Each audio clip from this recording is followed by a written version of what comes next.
Hello students, welcome back to my YouTube channel Infinity by Vishali.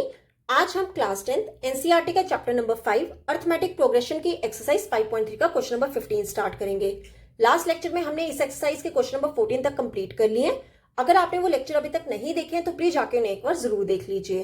तो start करते हैं आज एक्सरसाइज 5.3 का क्वेश्चन नंबर 15। देखो क्वेश्चन नंबर 15 है, a contract on construction job specifies a penalty for delay of completion beyond a certain date as follows: rupees 200 for the first day, rupees 250 for the second day, rupees 300 for the third day extra. The penalty for each succeeding day being rupees 50 more than for the preceding day. How much money the contractor has to pay as penalty if he has delayed the work by 30 days? देखो क्या कहा गया इस question में कि contractor को क्या दिया गया, कॉन्ट्रैक्ट दिया गया है कंस्ट्रक्शन जॉब का, जहां पे उसे स्पेसिफाई किया गया है कि एक सर्टेन डेट तक काम क्या होना चाहिए, कंप्लीट होना चाहिए। अगर काम कंप्लीट नहीं होता है तो जो डिले होगा काम का उसमें क्या लगेगी, पेनल्टी लगेगी। जैसे कहा गया है कि 200 रुपीज जो है वो फर्स्ट डे की पेनल्टी होगी, 250 जो है वो सेकेंड डे की होगी, रुपीज 300 जो है वो थर्ड डे की होगी एंड सो ऑन। और बोला गया है कि जो नेक्स्ट डे पेनल्टी लगेगी वो लास्ट डे से 50 रुपीज हमेशा क्या लगेगी, ज्यादा लगेगी। क्या कहा है इस क्वेश्चन में कि कॉन्ट्रैक्टर को 30 डेज के डिले के लिए कितना मनी पे करना पड़ेगा। ठीक है, तो देखो कैसे करेंगे। अब देखो 30 डेज जो है वो काम डिले हुआ है, मतलब एन जो है वो हमारा कितना है, 30। ठीक है, 30 डेज क्या हो रहा है, काम डिले हुआ है। और बोला गया है कि फर्स्ट डे में उसे कितनी पेनल्टी लग रही है, रुपीज 200। ठीक है, सेकेंड डे में उसे कितनी लग रही है, 250।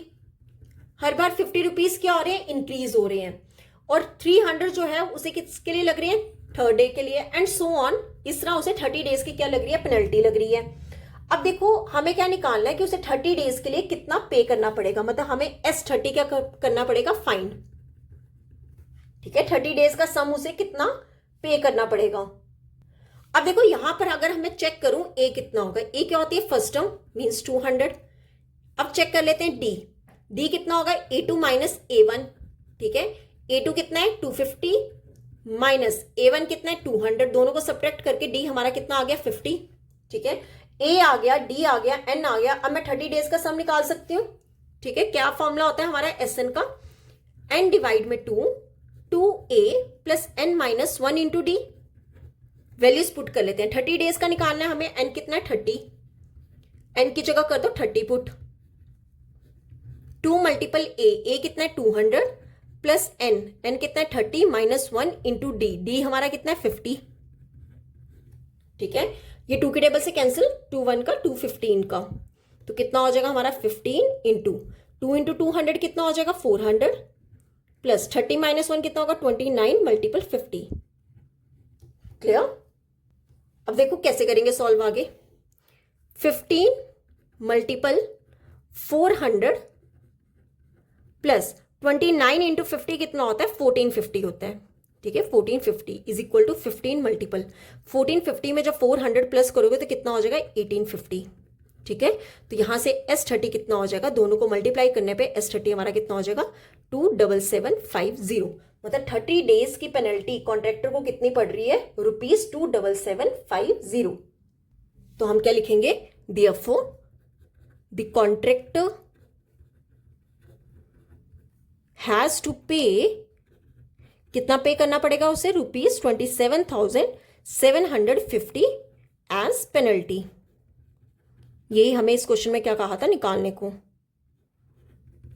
ठीक है, कि एक सर्टेन डेट उन्हें बोली गई थी कि काम खत्म होना चाहिए, पर काम जो है वो 30 डेज क्या हो रहा है, डिले हो रहा है। तो यही क्वेश्चन पूछा गया था कि कॉन्ट्रैक्टर को 30 डेज की कितनी पेनल्टी पड़ेगी, तो कितनी पड़ी है, रुपीज 27,750। तो ये था हमारा क्वेश्चन नंबर 15। अब देख लेते हैं क्वेश्चन नंबर 16। देखो क्वेश्चन नंबर 16 है, a sum of rupees 700 is to be used to given 7 cash prizes to students of a school for their overall academic performance. If each prize is rupees 20 less than its preceding size, find the value of each of the prizes. देखो क्या कहा है इस question में कि हमें सम दिया गया कितना, 700 रुपीज, मतलब टोटल जो सम है रुपीज का वो कितना है, 700। और बोला गया है कि इस 700 को हमें क्या, कैसे डिस्ट्रीब्यूट करना है, 7 कैश प्राइजेस में करना है, जहां पे हमें स्टूडेंट्स को देना है उनकी ओवरऑल एकेडमिक परफॉर्मेंस में। और बोला गया है कि हर एक प्राइस जो है वो पिछले प्राइस से कितने कम है, 20 रुपीज। तो बताओ कितने, हर एक प्राइस की वैल्यू कितनी होगी। मान लो कि अगर फर्स्ट प्राइस की वैल्यू x है तो नेक्स्ट प्राइस की वैल्यू कितनी है, उसने कहा है कि पिछले से कितनी कम है, 20 कम है। ठीक है, अगर सेकंड की x माइनस 20 है तो उसके बाद नेक्स्ट कितनी होगी, x माइनस 40, अगेन 20 कम हो जाएंगे। तो यही बोला गया है कि 700 को हमें क्या करना है, डिस्ट्रीब्यूट इस तरह करना है कि 7 कैश प्राइजेस में कि जो फर्स्ट है उससे जो सेकंड वाली होगी 20 कम होगी। और पूछा गया है कि बताओ हर एक प्राइस की वैल्यू कितनी होगी, मतलब हमें 7 कैश प्राइजेस की क्या निकालनी है, वैल्यू निकालनी है। अब देखो आपको सम दिया गया है, मतलब आपको एस एन कितना दिया गया है, 700। अब ये जो एस एन दिया गया है ना 700, कितने प्राइजेस का दिया गया है, 7 कैश प्राइजेस का, मतलब एन आपके पास कितना है, 7। ठीक है, तो हम ले लेते हैं कि 700 को डिवाइड कर लेते हैं। तो पहले ले लो, let the cost of first price, cost of first price. देखो फर्स्ट प्राइस की कॉस्ट हमें नहीं पता है कितनी है, तो हम ले लेते हैं कितनी, रुपीज एक्स। लेट कर लेते हैं कि वो कितनी है, rupees x. Cost of second price निकालो। देखो फर्स्ट प्राइस की अगर कॉस्ट एक्स है, सेकेंड की कितनी होगी, 20 लेस होगी। क्यों, प्रीसीडिंग होता है कि पहले वाले से नेक्स्ट वाले की जो प्राइस होगी वो कितनी होगी, 20 रुपीज कम होगी। तो कितनी हो जाएगी, एक्स पहले थी उसमें से 20 क्या कर दो, सब्ट्रैक्ट कर दो। ठीक है, अगर मैं चेक करूं cost of third price, third price की कॉस्ट कितनी होगी, देखो x माइनस 20 तो ऑलरेडी था। ठीक है, x माइनस 20 तो ऑलरेडी था, अब इसमें से 20 और सब्ट्रैक्ट कर दो तो कितना हो जाएगा, x minus 40 rupees, x minus 40। Clear. अब देखो हमारा सीक्वेंस किस तरह का बन रहा है, पहले कितनी है, x है, देन कितना है, x माइनस 20, फिर कितना है, x minus 40 and so on. इस तरह क्या होगा, हमारा सीक्वेंस होगा। तो हमें क्या निकालना है, value of each of the prizes, मतलब हमें क्या यूज करना पड़ेगा, सम। क्यों, सम हमें दिया गया है कितना, 700 रुपीज। हमें x की वैल्यू निकाल लेंगे तो हम हर एक प्राइस की क्या निकाल सकते हैं, वैल्यू निकाल सकते हैं। अब देखो एसएन हमें क्या दिया गया है, 700। एसएन का फॉर्मूला क्या होता है, n डिवाइड में 2a plus n minus 1 into D. ठीक है, अब आप देखो n तो हमें पता है 7, a एंड d निकाल लेते हैं यहां से। a क्या होती है फर्स्ट टर्म, वो कितनी है, x। d क्या होती है, a2 माइनस a1। a2 कितना है, x माइनस 20 माइनस a1 कितना है, x। x से x कैंसिल, d कितना हो जाएगा, माइनस 20। अब वैल्यूज पुट कर लेते हैं, इज इक्वल टू 700। n कितना है, 7 डिवाइड में 2 इंटू 2a, a कितना है, x plus n minus 1, n कितना है, 7 माइनस 1 इंटू डी, डी कितना है, माइनस 20 इज इक्वल टू 700। ठीक है, अब क्या करो, ये जो 2 है इसे ले जाओ यहाँ पे और 7 ले जाओ डिनोमिनेटर में। तो ये कितना हो जाएगा, 700 मल्टीपल 2 डिवाइड में क्या आ जाएगा, 7। यहाँ पे क्या रहेगा, 2x प्लस माइनस क्या होगा, माइनस 7 माइनस 1 कितना होता है, 6 मल्टीपल 20। क्लियर, ये 7 के टेबल से कैंसिल, 7 1 का 700 का, तो कितना हो जाएगा, 2x माइनस 6 इंटू 20 कितना हो जाएगा, 120 इज इक्वल टू 100 इंटू 2 कितना हो जाएगा, 200। ठीक है, अब देखो यहां से 120 ले जाओ दूसरी साइड, 200 प्लस 120। ठीक है, तो यहां से 200 पे 120 प्लस करोगे तो कितना हो जाएगा, 320। ठीक है, तो 2x किसके इक्वल हो गया, 320 के। अब 2 ले जाओ डिनोमिनेटर में, तो कितना हो जाएगा, 320 डिवाइड में 2, ये 2 के टेबल से कैंसिल, 2 160 का। तो यहां से हमारे पास x की वैल्यू कितनी आ गई, 160।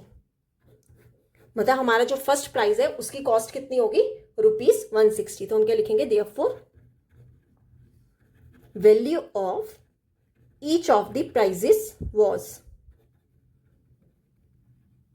कितनी होगी, देखो अगर पहला 160 है, सेकंड वाला कितना 20 कम है, 160 में से 20 सब्ट्रैक्ट करोगे कितना हो जाएगा, रुपीज 140। फिर अगेन 20 कम कर दो इससे, 120। फिर अगेन 20 कम कर दो, कितना हो जाएगा, 100। फिर अगेन 20 कम कर दो, कितना हो जाएगा, 80।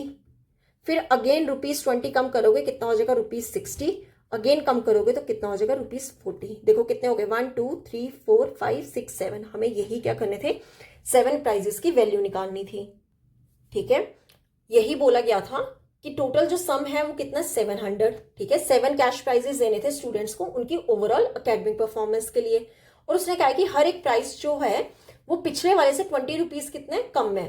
तो अगर पहला x है तो सेकंड कितना होगा, x माइनस 20, थर्ड कितना होगा, x minus 40 and so on. ठीक है, तो हमने सम का फॉर्मूला यूज करके एक्स की वैल्यू कितनी निकाली 160। ठीक है, तो value of each of the prizes कितनी होगी, पहली 160, 20 कम कर दोगे तो यहां से हमारे पास क्या आ जाएगी, वैल्यू ऑफ 7 प्राइजेस। क्लियर। तो यहां पे होता है हमारा क्वेश्चन नंबर 16 कंप्लीट। अब देख लेते हैं क्वेश्चन नंबर 17। देखो क्वेश्चन नंबर 17 है, in a school students thought of planting trees in and around the school to reduce air pollution. It was decided that the number of trees that each section of each class will plant will be the same as the class in which they are studying. For example, a section of class 1 will plant 1 tree, a section of class 2 will plant 2 trees, and so on till class 12. There are 3 sections of each class. How many trees will be planted by the students? देखो क्या कहा है इस question में कि एक school में जो है स्टूडेंट्स ने क्या सोचा कि हम ट्रीज प्लांट करते हैं टू रिड्यूस एयर पोल्यूशन, ताकि स्कूल में जो एयर पोल्यूशन हो वो कम हो सके। अब देखो डिसाइड किया गया कि कितने नंबर ऑफ ट्रीज जो है वो हर एक क्लास के हर एक सेक्शन के बच्चे लगाएंगे। अब बोला गया कि a section of class 1 will plant 1 tree, कि अगर क्लास 1 है तो वो 1 ट्री लगाएगी, अगर क्लास 2 है तो वो 2 ट्रीज लगाएगी, and so on till class 12 तक। ठीक है, और there are 3 sections of each class. अब हर एक क्लास के हर एक सेक्शन ने क्या करने हैं, ट्रीज लगाने हैं। अब देखो फर्स्ट क्लास की अगर हम बात करें, ठीक है, फर्स्ट क्लास के कितने सेक्शंस है, 3 सेक्शंस हैं। देखो अब बोला गया है कि जो क्लास 1 है वो कितने लगाएगी, 1 ट्री लगाएगी। ठीक है, क्लास 1 ने कितने ट्री लगाने हैं, 1। अब क्लास 1 के क्या है, 3 सेक्शंस है। ठीक है, 3 सेक्शंस है तो हर एक सेक्शन कितने ट्री लगाएगी, 1 1 1 लगाएगी। सिमिलरली बोला गया है कि क्लास 2 जो है वो कितने लगाएगी, अगर ये 2 क्लास है तो ये 2 2 ट्रीज लगाएगी, हर एक सेक्शन जो है वो 2 ट्रीज लगाएंगे, एंड सो ऑन। बोला गया है कि जो क्लास 12 तक है, ठीक है, क्लास 12 तक कितने लगेंगी, 3 सेक्शंस हैं। ठीक है, तो क्लास 12 कितने लगाएंगे, हर एक 12 12 12 लगाएंगी। 3 सेक्शंस है और हर एक सेक्शन जो है वो 12 12 12 ट्रीज लगाएंगे। ठीक है, तो अगर मैं यहां से चेक करूं तो मेरा सीक्वेंस किस तरह बनेगा। देखो क्लास 1 जो है वो कितना होगा, 3। क्यों, क्लास 1 में कितने ट्रीज लगेंगे, 1 लगेंगे, और 3 सेक्शंस तो टोटल कितने हो जाएंगे, 3। नेक्स्ट देखो क्लास 2 में कितने होंगे, 2 + 2 + 2, टोटल कितने होंगे, 6। ठीक है, अगर मैं क्लास 3 की बात करूं, ठीक है, 3 की बात करूं, 3 सेक्शंस होंगे और हर एक सेक्शन कितने ट्रीज लगाएंगे, 3 ट्रीज लगाएंगे, तो टोटल कितने हो जाएंगे, 9, एंड सो ऑन। क्लास 12 की बात करें तो 12 + 12 + 12 कितना हो जाएगा, 36। तो ये क्या हो गया हमारा सीक्वेंस, 3 6 9 सो ऑन 36। तो आगे हमें इस क्वेश्चन में पूछा गया है कि बताओ how many trees will be planted by the students, कि स्टूडेंट्स ने टोटल कितने ट्रीज प्लांट किए होंगे। ठीक है, कितने ट्रीज लगाए होंगे। अब देखो मतलब हमें क्या निकालना है, S12 निकालना है। ठीक है, क्यों, सम ऑफ 12 क्लासेस। ठीक है, कि 12 क्लासेस में स्टूडेंट्स ने टोटल कितने ट्रीज क्या किए होंगे, प्लांट किए होंगे, हमें ये फाइंड करना है। अब देखो कैसे करेंगे, एन हमारा कितना होगा, 12 होगा। क्यों, 12 क्लासेस की बात हो रही है। ठीक है, तो एन कितना होगा, 2। ए चेक करें, ए हमारा क्या होता है, फर्स्ट टर्म। ठीक है, डी चेक करो, डी क्या होता है, A2 - A1। ठीक है, A2 कितना है, 6 - A1 कितना है, 3। तो ये सब्ट्रैक्ट करके कितना हो जाएगा, 3। अब लगा लो सम का फॉर्मूला, एसएन का फॉर्मूला क्या होता है, n डिवाइड में 2, 2a + n - 1 × d।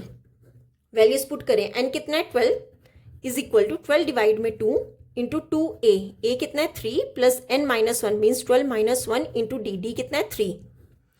ये 2 के टेबल से कैंसिल, कितना हो जाएगा, 6। अब 2 3 का 6 + 12 - 1 कितना होगा, 11 × 3। तो ये कितना हो जाएगा, 6 टाइम्स 6 + 33। ठीक है, 6 टाइम्स 6 + 33 कितना हो जाएगा, 39। तो यहां से हमारे पास S12 कितना हो जाएगा, 234। ठीक है, कि कितना, हमें यही बताना है कि बताओ कितने ट्रीज जो हैं वो स्टूडेंट्स ने प्लांट किए होंगे। तो हम क्या लिखेंगे, therefore 234 trees will be planted by the students. मतलब स्टूडेंट्स ने कितने प्लांट्स किए गए होंगे, 234। बस एक चीज का ध्यान रखना, हर एक क्लास के कितने सेक्शंस हैं, 3 सेक्शंस हैं। तो जितने सेक्शन है हर एक क्लास के उतने ही क्या लगाएंगे, ट्रीज लगाएंगे। अगर फर्स्ट क्लास ने 1 ट्री लगाना है तो हर एक सेक्शन ने कितने ट्री लगाने हैं, 1 लगाने हैं। अगर सेकेंड क्लास ने 2 ट्रीज लगाने हैं तो हर एक सेक्शन कितने लगाएगी, 2 ट्रीज लगाएगी। ठीक है, तो यहां से हमने क्या निकाला कि स्टूडेंट्स ने कितने ट्रीज प्लांट किए थे, 234। क्लियर। तो यहाँ पे होता है हमारा क्वेश्चन नंबर 17 कंप्लीट। आज हम यहीं तक ही करेंगे। नेक्स्ट लेक्चर में हम स्टार्ट करेंगे क्वेश्चन नंबर 18 से। अगर यहाँ तक आपको कोई भी डाउट होगा तो आप मेरे से कमेंट्स में पूछ सकते हो। आई होप आपको वीडियो अच्छी लगी होगी। अगर आपको वीडियो अच्छी लगी है तो please like, share and subscribe my channel. Thank you.